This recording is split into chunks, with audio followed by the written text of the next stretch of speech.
Kisah asal-usul Cirebon dapat ditemukan dalam historiografi tradisional yang ditulis dalam bentuk manuskrip yang ditulis pada abad ke-18 dan ke-19. Naskah-naskah tersebut dapat dijadikan pegangan sementara sehingga sumber primer ditemukan. Di antara naskah-naskah yang memuat sejarah awal Cirebon adalah Carita Purwaka Carubanagari, Babat Cirebon, Sejarah Kasultanan Cirebon, Babat Walangsungsang, dan lain-lain. Yang paling menarik adalah naskah Carita Purwaka Carubanagari yang ditulis pada tahun 1720 oleh Pangeran Arya Cirebon, putra Sultan Kasepuhan, yang pernah diangkat sebagai perantara para bupati Priangan dengan VOC antara tahun 1706 sampai dengan 1723. Dalam naskah itu pula disebutkan bahwa asal mula kata Cirebon adalah Sarumban, lalu mengalami perubahan pengucapan menjadi Caruban. Kata ini mengalami proses perubahan lagi menjadi Carbon, berubah menjadi kata Cerbon, dan akhirnya menjadi kata Cirebon. Menurut sumber ini, para wali menyebut Carbon sebagai pusat jagat, negeri yang dianggap terletak di tengah-tengah Pulau Jawa. Masyarakat setempat menyebutnya Negeri Gede. Kata ini kemudian berubah pengucapannya menjadi Garage dan berproses lagi menjadi Grage. Menurut PS Sulendraningrat, penanggung jawab sejarah Cirebon, munculnya istilah tersebut dikaitkan dengan pembuatan terasi yang dilakukan oleh Pangeran Cakrabumi alias Cakrabuana. Kata Cirebon berdasarkan Kirata Basa dalam bahasa Sunda berasal dari Ci, artinya air, dan rebon, yaitu udang kecil, sebagai bahan pembuat terasi. Perkiraan ini dihubungkan dengan kenyataan bahwa dari dahulu hingga sekarang Cirebon merupakan penghasil udang dan terasi yang berkualitas baik. Berbagai sumber menyebutkan tentang asal-usul Sunan Gunung Jati, pendiri Kesultanan Cirebon. Dalam sumber lokal yang tergolong historiografi, disebutkan kisah tentang Ki Gedeng Sedangkasih sebagai kepala Nagari Surantaka, bawahan Kerajaan Galuh. Ki Gedeng Sedangkasih, adik Raja Galuh Prabu Anggalarang, memiliki putri bernama Nyai Ambetkasih. Putrinya ini dinikahkan dengan Raden Pamanahrasa, putra dari Prabu Anggalarang. Karena Raden Pamanahrasa memenangkan sayembara, lalu menikahi putri Ki Gedeng Tapa yang bernama Nyai Subanglarang dari Nagari Singapura, tetangga Nagari Surantaka. Dari perkawinan tersebut lahirlah 3 orang anak, yaitu Raden Walangsungsang, Nyai Larasantang, dan Raja Sangara. Setelah ibunya meninggal, Raden Walangsungsang serta Nyai Larasantang meninggalkan keraton dan tinggal di rumah pendeta Buddha Ki Gedeng Danuwarsih. Putri Ki Gedeng Danuwarsih yang bernama Nyai Indang Gelis dinikahi Raden Walangsungsang serta berguru agama Islam kepada Syekh Datuk Kahfi. Raden Walangsungsang diberi nama baru yaitu Ki Samadullah, dan kelak sepulang dari Tanah Suci diganti nama menjadi Haji Abdullah Iman. Atas anjuran gurunya, Raden Walangsungsang membuka daerah baru yang diberi nama Tegal Alang-alang atau Kebon Pesisir. Daerah Tegal Alang-alang berkembang dan banyak didatangi orang Sunda, Jawa, Arab, dan Cina, sehingga disebutlah daerah ini Caruban, artinya campuran. Bukan hanya etnis yang bercampur, tapi agama juga ikut bercampur. Atas saran gurunya, Raden Walangsungsang pergi ke Tanah Suci bersama adiknya Nyai Larasantang.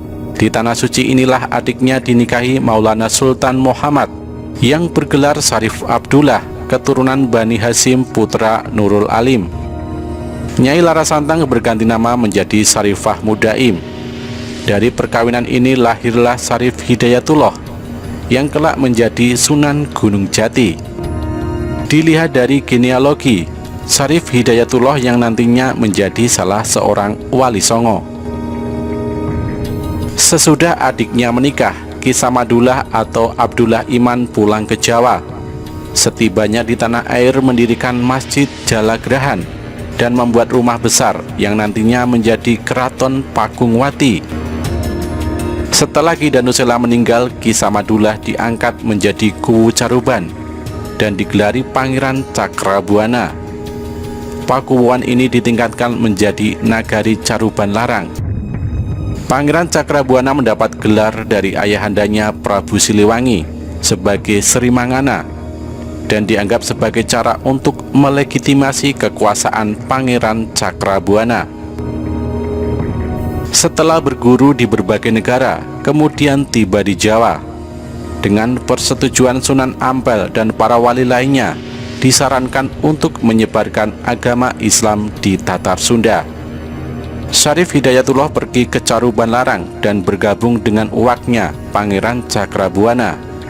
Syarif Hidayatullah tiba di pelabuhan Muara Jati, kemudian terus ke desa Sembung Pasambangan, dekat Amparan Jati, dan mengajar agama Islam menggantikan Syekh Datuk Kahfi.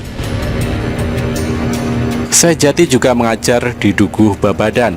Di sana ia menemukan jodohnya dengan Nyai Babadan Putri Ki Gedeng Babadan. Karena istrinya meninggal, Syekh Jati kemudian menikah lagi dengan Dewi Pakungwati, putri Pangeran Cakrabuana. Di samping menikahi Nyai Lara Baghdad, putri sahabat Syekh Datuk Kahfi. Syekh Jati kemudian pergi ke Banten untuk mengajarkan agama Islam di sana. Ternyata Bupati Kawunganten yang keturunan Pajajaran sangat tertarik, sehingga masuk Islam dan memberikan adiknya untuk diperistri. Dari perkawinan dengan Nyai Kawunganten, lahirlah Pangeran Sabakingkin, yang kelak dikenal sebagai Maulana Hasanuddin, pendiri Kerajaan Banten. Sementara itu, Pangeran Cakrabuana meminta Syekh Jati menggantikan kedudukannya, dan Syarif Hidayatullah pun kembali ke Caruban. Di Cirebon ia dinobatkan sebagai kepala nagari dan digelari Susuhunan Jati atau Sunan Jati atau Sunan Caruban atau Cerbon. Sejak tahun 1479 itulah Caruban Larang dari sebuah nagari mulai dikembangkan sebagai pusat kesultanan dan namanya diganti menjadi Cerbon. Pada awal abad ke-16, Cirebon dikenal sebagai kota perdagangan, terutama untuk komoditas beras dan hasil bumi yang diekspor ke Malaka. Seorang sejarawan Portugis, João de Barros, dalam tulisannya yang berjudul Da Asia bercerita tentang hal tersebut. Sumber lainnya yang memberikan Cirebon periode awal adalah Medes Pinto yang pergi ke Banten untuk mengapalkan lada. Pada tahun 1596, rombongan pedagang Belanda di bawah pimpinan Cornelis de Houtman mendarat di Banten. Pada tahun yang sama, orang Belanda pertama yang datang ke Cirebon melaporkan bahwa Cirebon pada waktu itu merupakan kota dagang yang relatif kuat, yang sekelilingnya dibentengi dengan sebuah aliran sungai. Sejak awal berdirinya, batas-batas wilayah Kesultanan Cirebon termasuk bermasalah. Hal ini disebabkan pelabuhan kerajaan Sunda, yaitu Sunda Kalapa, berhasil ditaklukkan. Ketika Banten muncul sebagai kesultanan yang berdaulat di tangan putra Susuhunan Jati, yaitu Maulana Hasanuddin, masalahnya kemudian timbul. Apakah Sunda Kalapa termasuk kekuasaan Cirebon atau Banten? Bagi Kesultanan Banten, batas wilayah ini dibuat mudah saja dan tidak pernah menimbulkan konflik. Hanya saja pada tahun 1679 dan 1681, Cirebon pernah mengklaim daerah Sumedang, Indramayu, Galuh, dan Sukapura yang saat itu dipengaruhi Banten sebagai wilayah pengaruhnya. Pada masa Panembahan Ratu, perhatian lebih diarahkan kepada penguatan kehidupan keagamaan. Kedudukannya sebagai ulama merupakan salah satu alasan Sultan Mataram agak segan untuk memasukkan Cirebon sebagai daerah taklukan. Wilayah Kesultanan Cirebon saat itu meliputi Indramayu, Majalengka, Kuningan, Kabupaten dan Kota Madya Cirebon sekarang. Ketika Panembahan Ratu wafat pada tahun 1649, ia digantikan oleh cucunya Panembahan Girilaya atau Panembahan Ratu II. Dari perkawinannya dengan putri Sunan Tegalwangi, Panembahan Girilaya memiliki 3 anak, yaitu Pangeran Martawijaya, Pangeran Kertawijaya, dan Pangeran Wangsakerta. Sejak tahun 1678, di bawah perlindungan Banten, Kesultanan Cirebon terbagi 3, yaitu pertama, Kesultanan Kasepuhan dirajai Pangeran Martawijaya atau dikenal dengan Sultan Sepuh I. Kedua, Kesultanan Kanoman yang dikepalai oleh Pangeran Kertawijaya yang dikenal dengan Sultan Anom I. Dan ketiga, Panembahan yang dikepalai Pangeran Wangsakerta atau Panembahan Cirebon I. Kota Cirebon tumbuh perlahan-lahan. Pada tahun 1800, Residen Waterloo mencoba membuat pipa saluran air yang mengalir dari Linggajati, tetapi akhirnya terbengkalai. Pada tahun 1858, di Cirebon terdapat 5 buah toko eceran 2 perusahaan dagang. Pada tahun 1865, tercatat ekspor gula sejumlah 200.000 pikulan atau kuintal. Dan pada tahun 1868, 3 perusahaan Batavia yang bergerak di bidang perdagangan gula membuka cabangnya di Cirebon.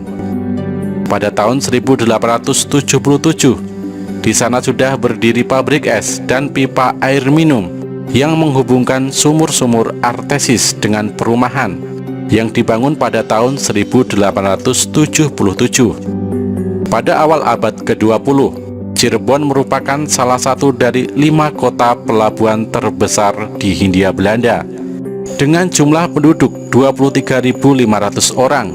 Produk utamanya adalah beras, ikan, tembakau, dan gula.